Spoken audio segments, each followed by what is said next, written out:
go ahead and have Bethany transition us to slide deck. We did invite you to access the chat, enter your name and role and where you're located to help us throughout the presentation. You can do that. We transition to slide that would be.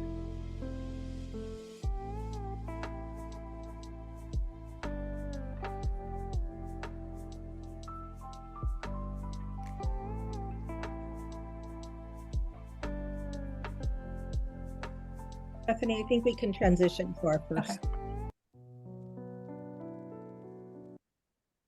Thank you. Great. Thank you so much for doing that. So good afternoon, everyone. My name is Brenda Carrillo, and I'm the Director for Student Services with Santa Clara Unified School District. And together with Aimee, Heeren, who is our lead counselor here in Santa Clara, and Bethany Charon, who is our Senior Staff Secretary, we're going to be sharing our Equity and Social Justice Committee journey and how that committee started, kind of the process that we went through, the outcome of that work, and then our ongoing effort to move our equity work forward. We have put into the chat, or we will put into the chat, the document that has links and other information for you to reference as we move through the presentation. And the way that we've structured today is that we're going to be sharing information, but we also want to have time to have conversation and reflection with those of you that are in the room. So Bethany, if you don't mind bringing us to the next one. Okay, so before we jump into our presentation, we would like to know a little bit more about you, and really what we want to know as we get started is, what is your equity superpower? We know that everyone who's involved in equity work has many superpowers, but we want you to identify, for the purposes of this activity, what's your equity superpower? Is it 1, ability to fix broken systems? You can see there 2, provide rigorous content. 3 has to do with changing adult practice. And then 4 is having powerful equity conversations. And then 5 is whatever other one that you might have that we weren't aware of. And I think we have a poll here so that you can go ahead and answer. And Aimee and Edith, you're welcome to also make a note here, make a choice here. Poll has launched. Let me see if you guys can't see it. Let me know if you can't see it.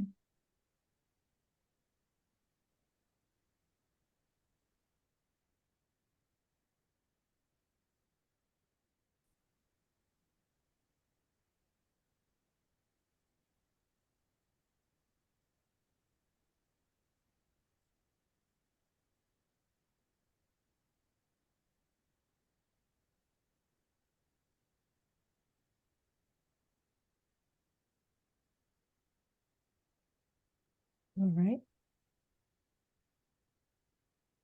Are we able to see the poll on the screen? Yes.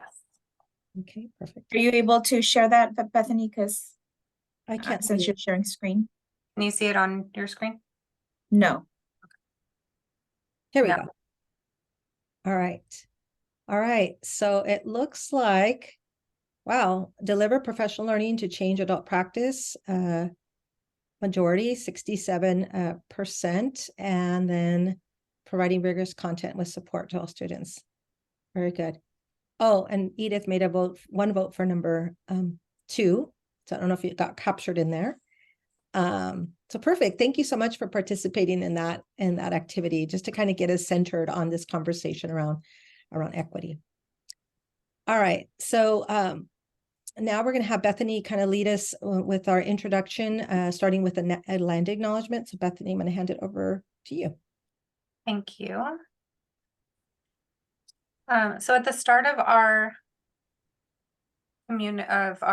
committee, we decided that we wanted to start our meetings by expressing our commitment to the past, current, and future connection with the Indigenous peoples of this land. As part of our process, we developed this land acknowledgement that was presented at the beginning of each of our meetings. We pause to acknowledge that the Santa Clara Unified School District sits on the unceded land of the Tamian, Ohlone, and Muwekma Ohlone people, We remember their connection to this region and give thanks for the opportunity to live, work, learn, and play on their traditional homeland. We recognize that every member of the Santa Clara Unified community continues to benefit from the use and occupation of this land. Let's take a moment to pay respect to the elders and Native people past and present, hoping for and working toward their unity, cultural preservation, and flourishing. May we live together on these lands with humble respect.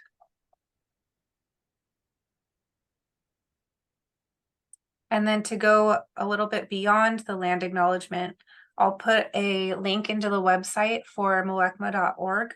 It's a site that includes current and historical information for the Muwekma peoples, and it includes a letter that can be signed in support of our local tribe being added to the list of federally recognized tribes.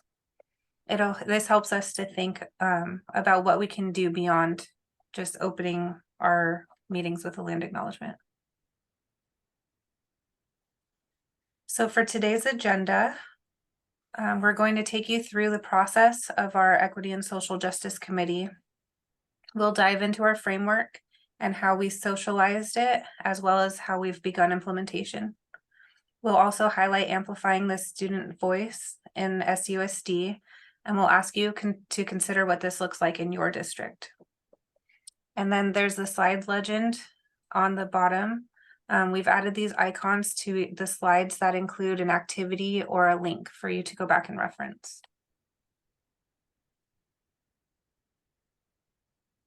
Okay, and then today's objectives.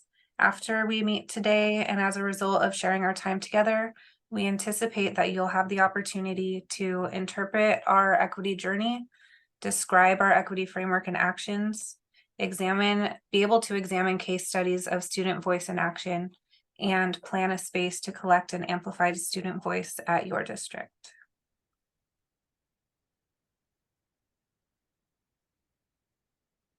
So here, well, here's a photo of our Equity and Social Justice Committee. Typically, our committee met for 2 hours each month. However, we had a full day Saturday retreat last January, and it was important for us to have dedicated time and space so that we could dedicate more time in one chunk. The retreat was helpful so that the group had uninterrupted time to get deep into the work, and we found that that was necessary to move our efforts forward. And when we started this work initially, we had thought that the work would be linear. However, we found it to be an iterative process that models liberatory design. So we will be trying out processes, and we'll be collaborating with the district and all the different people connected while we launch the framework, and then we'll go back and make changes as needed. And Aimee put it a really nice way the other day that a complicated problem has an answer, which would be the linear model, how we thought we were going to be moving forward. And then a complex problem is one that does not have an answer, not one answer. And the process is very collaborative. So that's where we found ourselves.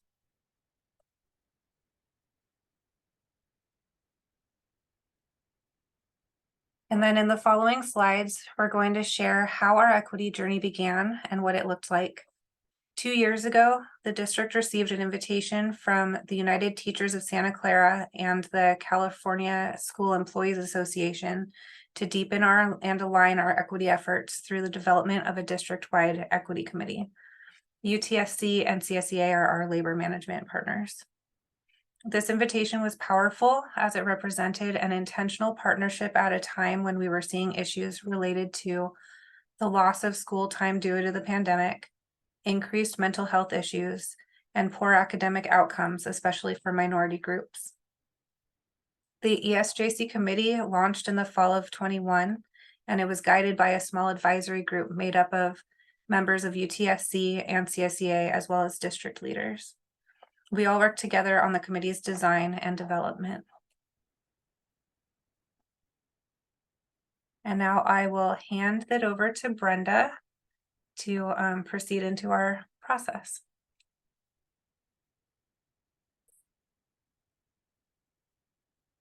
You're muted, Brenda. Thank you for that. I would say that as Bethany mentioned just a moment ago, that this was an exciting opportunity because we were invited to partner with our labor management groups in work that certainly concerns everyone who's in the business of serving students. And so when we created this committee, we did have a very ambitious agenda. And the charge initially was that we would review data and start to look at equity definitions. Specifically, we would look at data regarding students who were not being served well by the district, students where we needed to lean in much more intentionally. We would use that data and start to understand what work had already occurred within the district to develop then an equity framework. And the idea was that that framework would help us and guide us in the work moving forward, that we would have something tangible that we could refer to and that we could continue to build out. We also had the charge of wanting to monitor and measure the equity efforts that we were going to put forth. And as again was mentioned previously, we thought, well, we have a 2-year commitment and a 2-year time frame that we're working on, and we certainly would be able, we thought, to address all of the aspects of our charge. However, we quickly learned through our own experience in leading this committee, as well as from districts that we consulted with, that this work is really meant to be challenging and dynamic and time intensive and long-term. And so what we learned from other districts that are further ahead of us in this work is it can take 4 to 7 years to establish and really start to see that work move forward. So 2 years, with the 2 years that we had, we are proud to have accomplished as much as we did. We were able to examine data. We looked at our equity definitions, and we did develop a draft framework, which we are now in the process of socializing within our district. We'll talk a little bit more about that in a bit. And we were also, I think, really importantly, able to model how you bring a diverse group of individuals together. Every one of those people who was part of our committee had a different viewpoint and a life experience, and we were able to bring them together and to create a common vision across our district of how we want to move equity forward. So it was really a powerful experience on many levels. Next slide. Just a couple of contextual pieces of information here. Our district is a medium-sized district. We have elementary, middle, high school, as well as alternative programs and a mission early college program as well. And altogether, we have 37 schools within Santa Clara and approximately 14,000 students who attend. Bethany, next slide. We also have diversity in terms of students with special education services that are being provided are about 16.3%. We have multilingual learners in our district at just over 20%. And then we have just over 30% of our students are socioeconomically disadvantaged. And these are, again, students that when we looked at our data across the district, we realized are not having the same outcomes as other students in our district. And it further informed the equity framework and the work that we were doing kind of overall. So we'll return to that a little bit further down the road. So the committee membership and selection process is something we want to highlight. We, in thinking about this committee, wanted to make sure that given the diversity in the district, that we had various voices that were represented in our community, not only thinking about elementary and secondary, but also students and parents and classified and certificated staff, as well as making sure that we had community members. We also wanted to make sure that we saw diversity across cultural and ethnic identities, cultural expertise, the inclusion of marginalized groups. And so we created a rubric that helped us to ensure that we were having those voices identified and invited to be part of our committee work. So we received about 100 applications. We sent out an invitation to our entire SCUSD community. We shared our excitement about this committee and the fact that it would be a 2-year commitment. And we invited people to submit an application. We did receive over 100 and ended up with about 25 individuals who are part of that initial cohort to start our work. And initially, we were really focusing on people who were interested in learning and reflecting, as well as folks who had connections, natural connections within the community, so that they could serve as liaisons for our committee work, to take information out, but also to bring that information back, back into the committee. Next slide, Bethany. So we had a really amazing group of individuals. Again, I mentioned all really diverse. And what we did is we, as a group, worked through 3 phases in terms of our committee process. And they were iterative phases, as Bethany mentioned earlier, with that sort of diagram that shows the not linear nature, right? The twists and turns. But we did have 3 phases. And the first one was about building trust, encouraging ourselves to think of each other as learners, as people who are coming together to create a space where we could ask questions and you know, kind of come together, but also push on each other a little bit in terms of our progress. And then, of course, we wanted to ultimately create this equity framework. I want to mention here that building trust took longer than we anticipated, and it was such an important part of our process.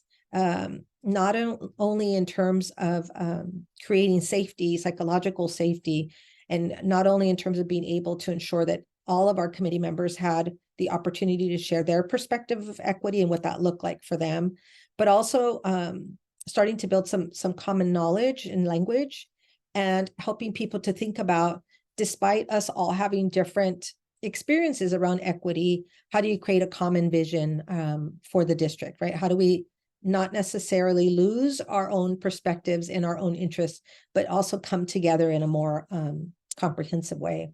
So that was the first phase of the work, and a really important one that we continued to circle back to. We always wanted to make sure that we were attending to that piece about trust and commitment. In the second phase of our committee's work, we started to learn about the historical inequities that have existed within schools and educational institutions for a very long time. We started to develop language that helped us to understand some of the experiences that we had had, or that folks told us that they had had. We did look at data as well, not only qualitative data, but quantitative data. As an example, we brought in students and teachers and parents and had focus groups where they could tell us about their experience, as well as looked at student outcome data and other trend data to help us to understand where we had gaps and where we had strengths. And then in the final phase, we started to research, what have other districts already done? What existing frameworks are out there? We consulted with the County Office of Ed, and we're very lucky to be working with Edith, who's here as part of our group today in the Inclusion Collaborative. And we also started to look at, what do we already have in the district? What existing initiatives, strategic plans, et cetera, do we have, so that we can align our work with things that are already in existence? We didn't want this framework to be seen as something outside of what we were doing, but rather something that was a part of our language and our vocabulary already. And then finally, in that last phase, once the framework was created, we did start to have community feedback sessions where we took the framework out and we asked people, what did we get right? What's missing? What questions do you have to help us to continue to refine that process? And we're still in the early stages of that work currently, and we'll talk more about that in just a few slides. Next. Thank you, Bethany. A few things I want to talk about, just about the committee process, because as you can imagine, bringing in 25 people for a 2-year period had some things that worked really well and some challenges that we want to share as you think about the work that you may be doing in your own district now or in the future. I mentioned earlier that one of the benefits was we had a really diverse group of individuals with really amazing life experiences and how they thought about equity, everything from families who had a child with a disability, and their definition of equity was different maybe from somebody who came from a different culture or had a different gender identity. And so bringing those folks together and having really powerful conversations was a highlight. Also, the other thing that we learned is that by having student, teacher, and families' voice, we really were trying to get to people who were closest to the experiences that we were trying to understand and to improve upon. Some of the challenges that we experienced as a district were that these conversations around equity can be very challenging to have without blame or judgment, right? Sometimes things might be said in the committee that might be misunderstood. And so taking time to really create space for those conversations and for people to have restorative conversations and discussions was important. And we also know that dismantling inequities can be met with a bit of resistance. We mentioned just a minute ago how many of these barriers that we're seeing are have been in place for many years, hundreds of years. And so trying to dismantle them can be very, very challenging. And then also fostering that collective responsibility all the way up from our school board to our executive cabinet, to our teachers, principals, all the way to, you know, people who are working with students and who are maintaining our facilities. How do you start to socialize this framework and to have these conversations outside of a committee of 25 people? So that's an ongoing challenge that we are working through even now. The next slide. We're very proud of our equity framework, which you can see here. We had over the 2 years developed what we're calling our equity and social justice framework for Santa Clara Unified School District. And there are 8 focus areas grouped into 3 domains. So on the very far left, you'll see we have teaching and learning. And within teaching and learning, the 2 focus areas are professional learning and instruction and assessment. Within structural change, you'll see that we have 3 areas, which is recruitment and retention of staff, accountability, and resource allocation. And then whole child, whole community has 3 sections or 3 focus areas, which were student voice, student support, and family and community partnership. And then on the far right, you'll see that for each of these areas, each of these focus areas, we had a belief statement around what we hold to be true. And so for this particular area, which I believe is student voice, we said we believe in centering, empowering, and engaging all student voices in decision-making and planning at all levels, focusing on underserved students to address historical imbalances in traditional educational systems.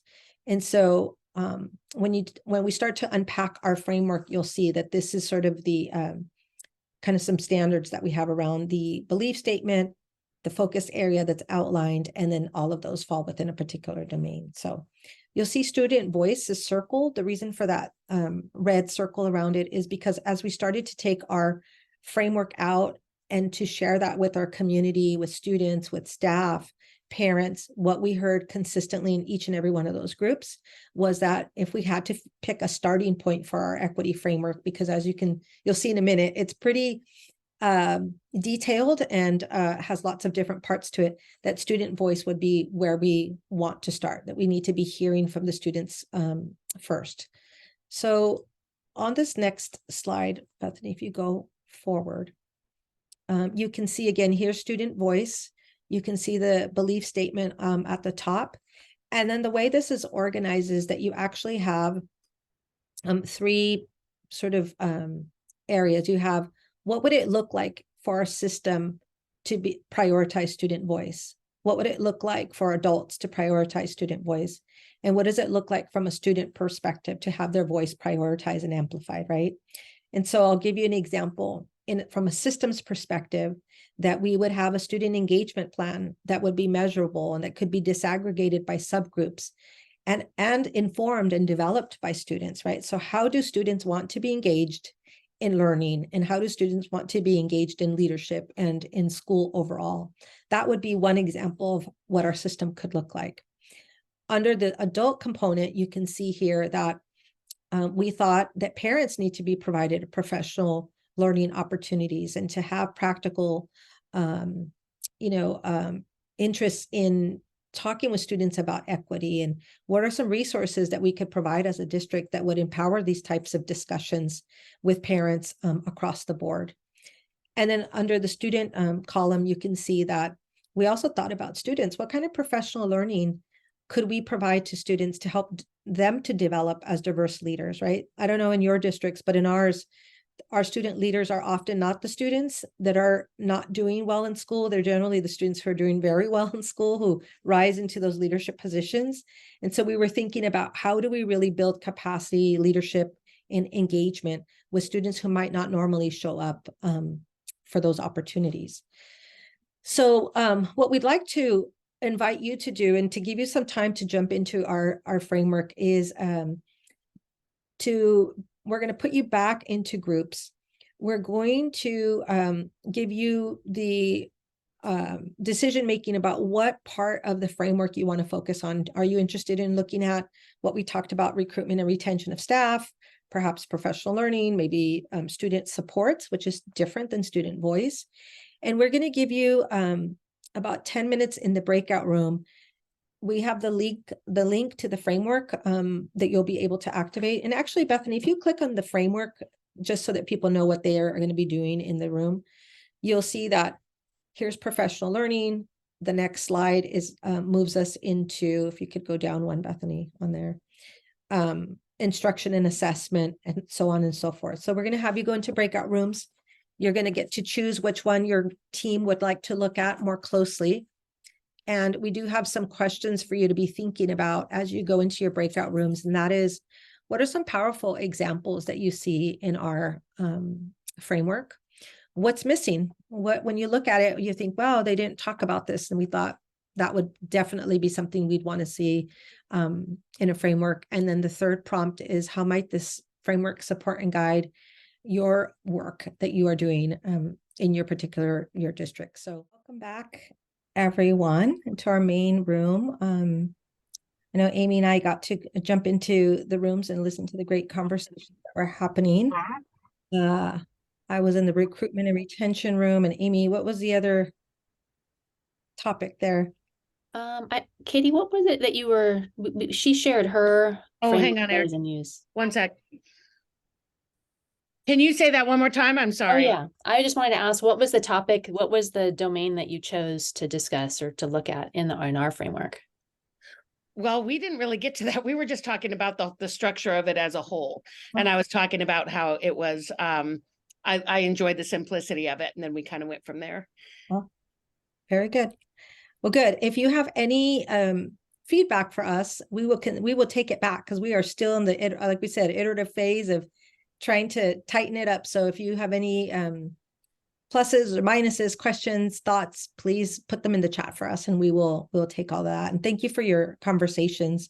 We're going to actually transition now to the final part of our presentation, which is to now talk about, what does this framework actually look like in action, right? What is it? What are some ways that we've been able to activate the work? And in the group on recruitment and retention, they talked about how recruitment and retention is connected to, right, student voice. And so actually many of these domains and focus areas are interconnected, right? Professional learning is connected to adult capacity, student voice, student services, and supports.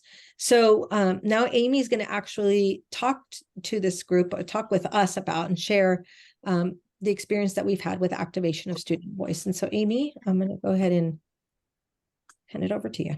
Sure. Okay. So I'm excited to talk with you about how we were trying to take the framework, because it's very easy for the framework to just kind of the process, we create this thing, but then it's never referred to or thought about again.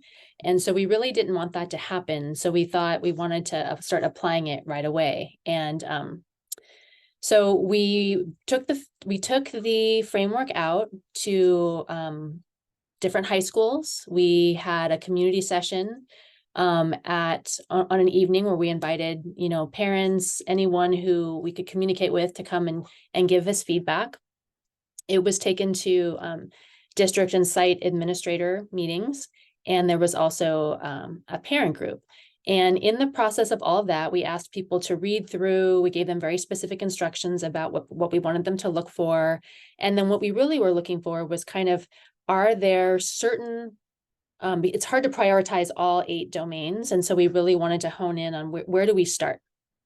And so through those community feedback sessions, we were able to kind of identify that people really felt strong resonance with student voice, student supports, family and community partnerships, and professional learning. And as Brenda said, it's hard to isolate one, but those were the ones that people really felt like we should start thinking about first. So the way that this kind of evolved is I was able to be part of the committee. I'm also the lead counselor in the district, so I work with all of the middle school and high school counselors, and wanted to begin thinking about how I could lead my department into being really in touch with student voice, and how can we allow student voice, especially the voices that don't get heard very often, how can we allow that to sort of drive our programming? And so I'm going to tell you a story about how we created kind of an intervention that was really designed by students and now is largely run, or at least the most robust parts of this intervention are run by students. So as counselors, we work within a multi-tier system of support. So this diagram probably looks familiar to you. And for us, we've been spending the last 5 or 6 years really developing this out. And I would say that we were strong in tier 1. We have a common core curriculum. We have all students doing individual student planning where they're thinking about college and career. And then we also have like district and school-wide events. So our tier 1 is really solid. I would say our tier 3 is pretty good because we have in place systems that address crisis, threat assessments, referrals to outside resources, safety plans, those kinds of things. But I will be honest in saying that tier 2 has been weak. And I think tier 2 is the hardest to get right. And tier 2 is basically a group of students who need more to succeed than who may just need a little bit more. They need something additional to be successful. So we identified our newcomers as this group of students who we would like to offer more robust support in tier 2. So working with newcomers is challenging. So we're talking about students who are new to the country. And one of the reasons why it's particularly challenging is that there's no singular definition for a newcomer in California. It's defined as a student who has arrived anywhere between a few months ago or a few years ago. Also, the majority of our newcomers speak little to no English. A large majority of them are socioeconomically disadvantaged, and an unknown portion of them have experienced trauma. They didn't leave their home country under ideal circumstances. And so all of this kind of, these factors combined we've noticed that this cohort of students, that results in higher dropout rates, lower graduation rates, and lower college and career readiness. And especially because I work with the high schools and the secondary, middle school and high school, the students have less time the students who arrive in middle school and high school, they have less time to learn English. So we really want to support them the best that we can. So just a little background, 1 in 40 students in California is a newcomer. Next slide. And in terms of why this is a priority for us is that Santa Clara County has the fourth highest number of newcomers arriving. So you can see that, Los Angeles, Orange County, San Diego, we're up there. And these counties, have as many newcomers as all the other counties combined. So we do have a high concentration of newcomers coming into our schools. Okay, so this is just a short video that kind of captures the student voice as to some of their experiences when they first arrive. And these newcomers actually came in elementary school, so their English is actually very good. So scared, like what's gonna happen? I don't know English. Back in the day, my first day of school was actually by myself. I was shying. I was scared. So scared. I was scared because I don't have anyone to talk to tell my teacher. And at that time, I don't have friends to talk to. And my sister at school speaks Swahili, so my teacher helped me a lot because he made me speak English and talk to me to English so I can speak back to her. But I was lonely and no one was talking to me. And then there was like a girl, she said, hey, and I was like, hi. And she said, do you want to be my friend? I said, yeah, sure. And then in lunchtime, she told me, if you eat, you'll feel better. And then I ate and I felt better. Yeah. So scared, like what? So just to give you a little background, so last year in 22-23, we had 225 newcomers enter into our middle schools and high schools. They were fairly evenly distributed between grades 6 through 11. There were the fewest numbers at grade 12. Half of them arrived within the first 3 months of school. So knowing that we wanted to create more robust systems in tier 2, I went out and I interviewed newcomers at every one of our middle and high schools in all grades. And some of the countries that were represented and the students that I talked to were Colombia, Guatemala, Mexico, Egypt, Ukraine, Vietnam, Honduras, Peru, and Japan. And there were more, but these were just examples of some of the students that I spoke with. So what I did is I went ahead and I scripted out. I asked them, like, what was it like during your first week, month, semester? What were things that were hard? What were things that you wish you knew more about? Where can we do a better job as a school to support you?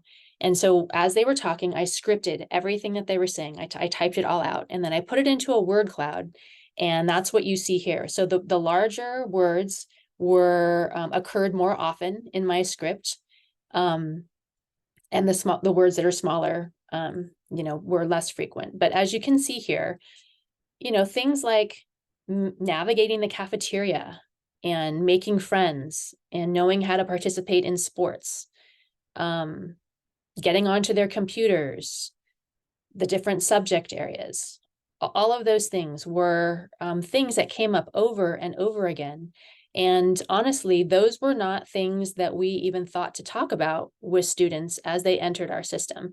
So, it was revelatory in that the things that they shared were things that we could actually do, but we also felt grieved that those things were hard for them and they didn't have to be. We could have done a better job at providing support in these areas. So many students talked about the cafeteria. And when we thought about it, yes, the cafeteria is stressful anyway for anyone going in there. There's so many people, you have to provide a code, there's groups of students kind of clustered together, like where are you supposed to sit? The food is going to be very different. All of those things, none of those things we thought to explain to students. And so hearing from them directly, was helpful, because now that is part of our program, is being able to introduce them to how that works. So when we did the interviews, we focus grouped them. There were really kind of 3 categories that they talked about over and over again. Sort of the logistics of how to, of the space, navigating the school, their experiences in the classroom, and just the feelings that they were having.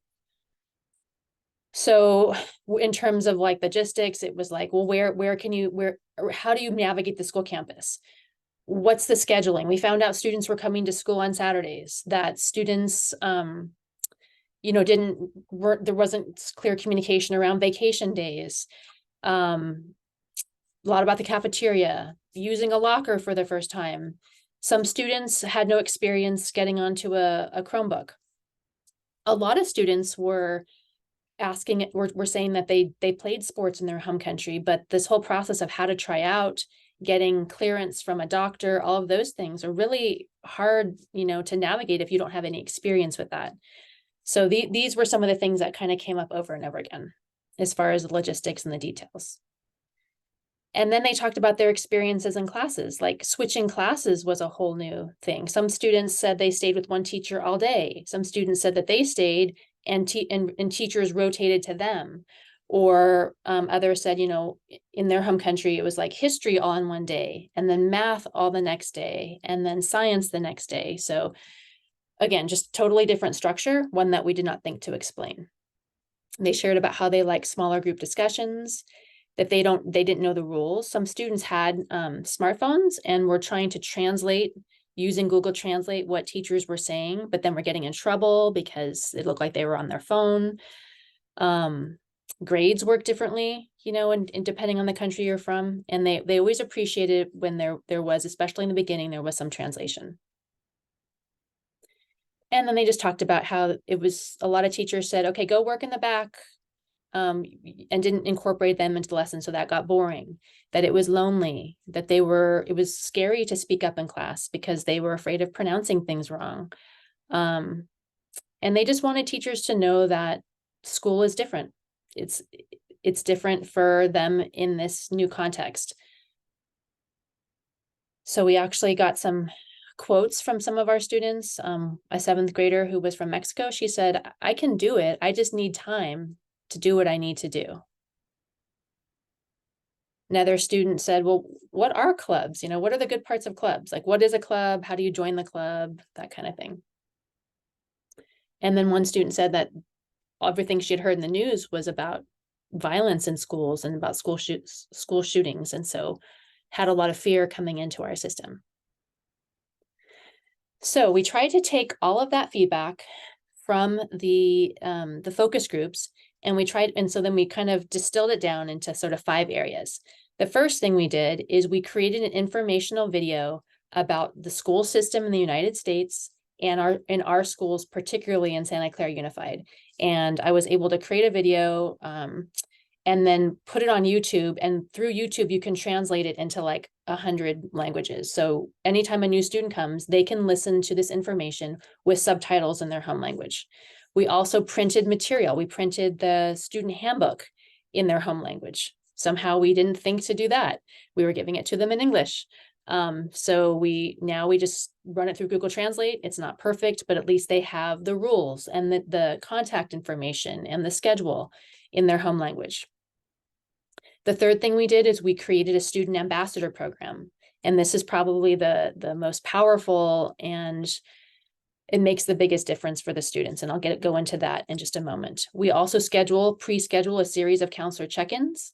And then the counselors will push into one beginning ELD class where many of our newcomers land to talk about sort of the things that you would introduce to a freshman, like how to get involved in clubs and sports and things like that.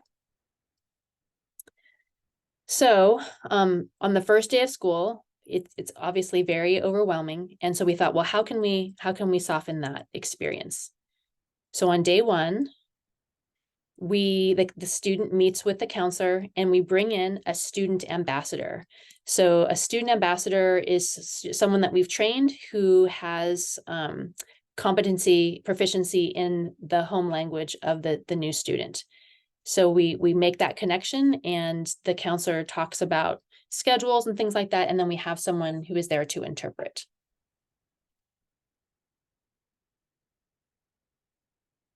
And next slide. Yeah, so we bring in the student ambassador right away. And we've made sure, because our students told us that the cafeteria is really stressful. So we make sure that one of the first stops on the tour is the cafeteria, where the student ambassador is then helping the student to know how to navigate, where they can sit, who they talk to if they want certain kinds of food, who they tell their number to in order to sort of process that. We knew that was important. On day 2, the student comes back, meets with the counselor again, and we have the student ambassador walk the new student through all of our technology. So they're better at it than us, it turns out.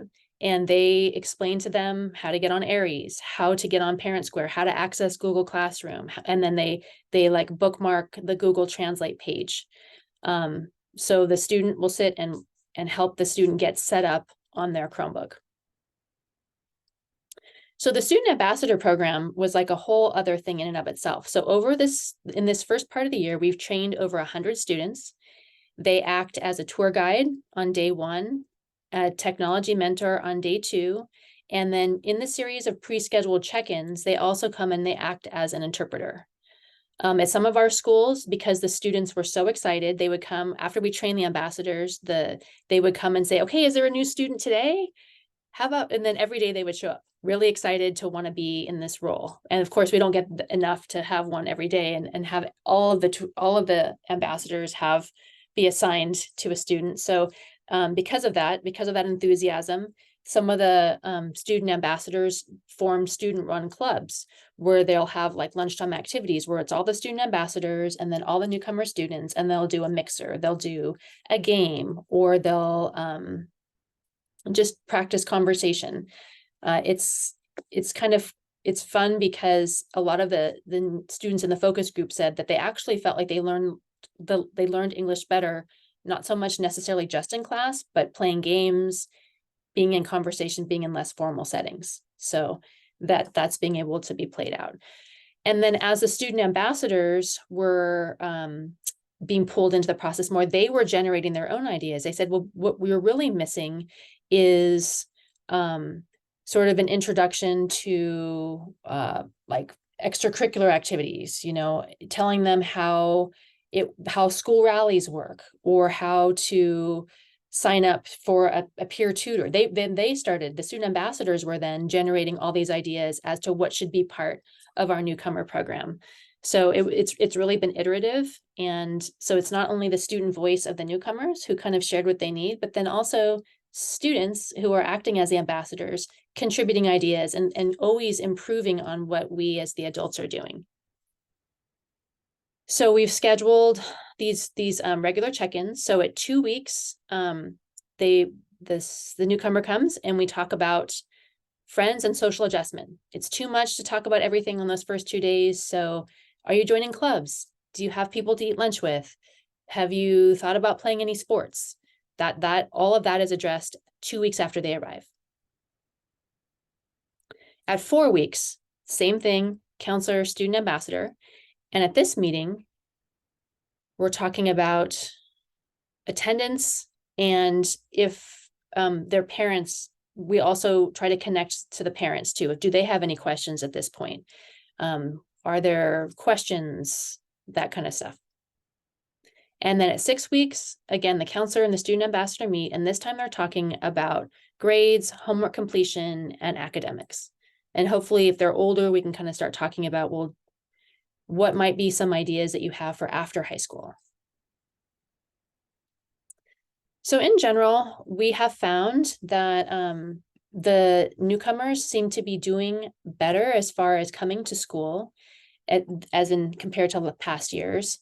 There's also, one of our high schools said that there's a group of Colombian students who have gotten to be very close, and the student ambassadors are really facilitating and making sure that they're, and one of my counselors even said, she's kind of like a little mom who's always like reminding, well, did you do your homework? Have you talked to your teacher?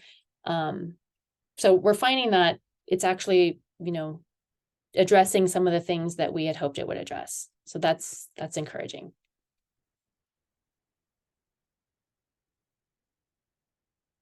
So when we look at our student voice portion of the equity framework, from a systems level, we're trying to measure how this program is doing. We're going to be able to track this cohort and see how they're doing attendance-wise and grades-wise. And so we're trying to collect data. Our adults in the system are getting some professional learning on how to conduct or how to engage with our newcomers. And so the student ambassadors are often generating ideas for how the teachers can be more responsive to the students.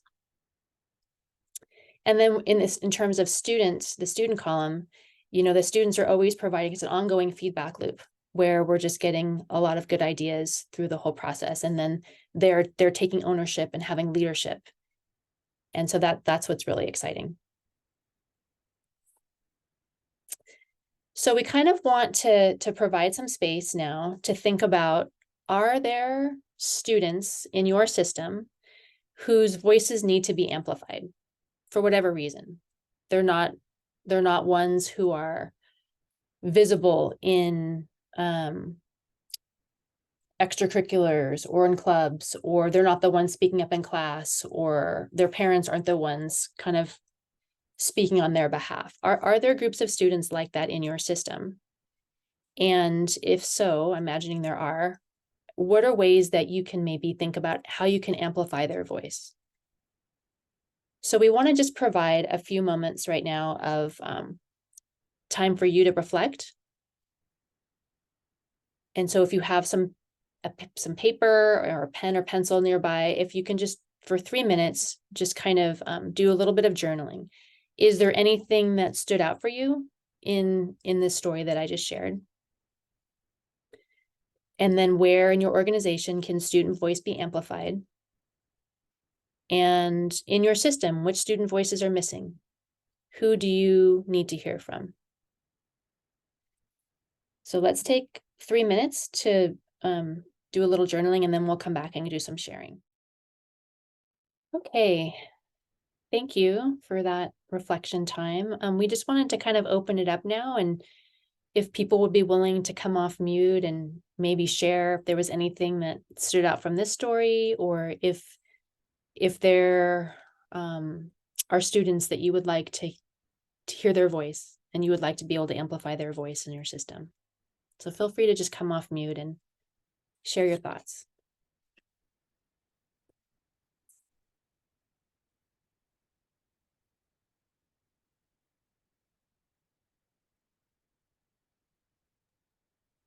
Hi, I'm Dee Dee, and I was mentioning to my group how I started a student leadership team, which is apart from our associated student body, and we're at the middle school level. And the purpose of me starting it was I wanted to hear the voices of students that are not in ASB, that are not in a different club, that are not seen. They don't do sports, they're not involved in some way. And I wanted to be able to hear from them. I didn't want only the students with a 3.5 GPA in my club. I wanted those that have a 1.5 in their club, and they wanted a place to be and they feel like they have a voice. So we recruited it, and last year was our pilot year for that. And what it's turned out being is a place where they can say what they want on campus so that they feel like they belong and they can't wait to go to school. And let's make that happen. So for example, on Monday, we are having a snack shack, which is going to be, we have PBIS. And so they're going to be using their tickets to buy some treats, in addition to rent out, if you will, a ball or a game to do at lunchtime. So they have something fun to do at lunchtime. And then we have like a gardening club that's going to be starting. We have an origami club that's starting, all student run, has nothing to do with me, if you will. It's all them. And they're doing everything with making the connections, figuring out the supplies, figuring out where it's going to be.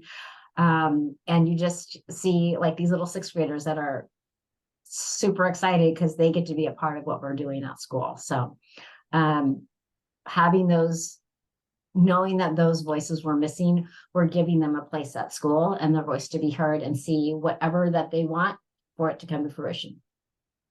Thank you. That's a very encouraging story. Denise, can I ask, how did you advertise it just widely, or did you invite specific students? How did you comprise the club? I leaned on my teachers. Basically, I sent out in our Monday memo, this is what we're going to start.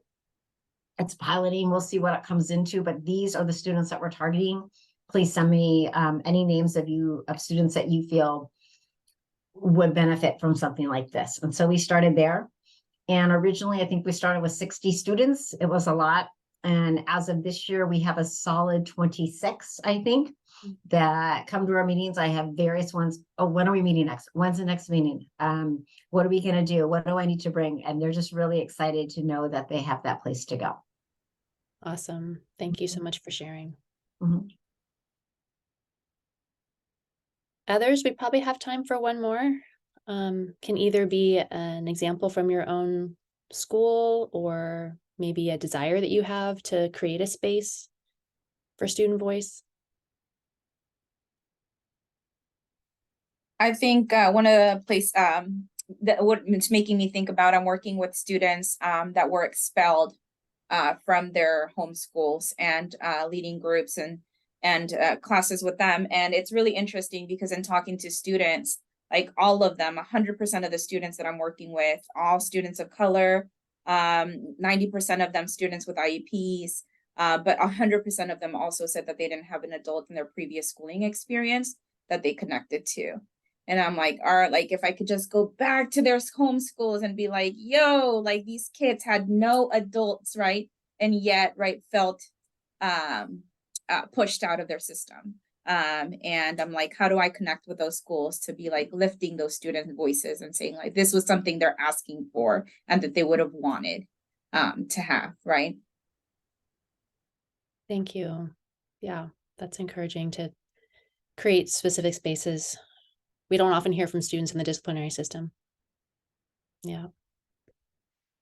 So we just want to thank you all for joining us. We all know that the equity journey can be challenging and it has its ups and downs. And so it's really nice to be able to come together and share ideas and encourage one another. So thank you for sharing this time and space with us. We have some resources that are going to be made available. And we'll stick around if there's any questions. But thank you so much.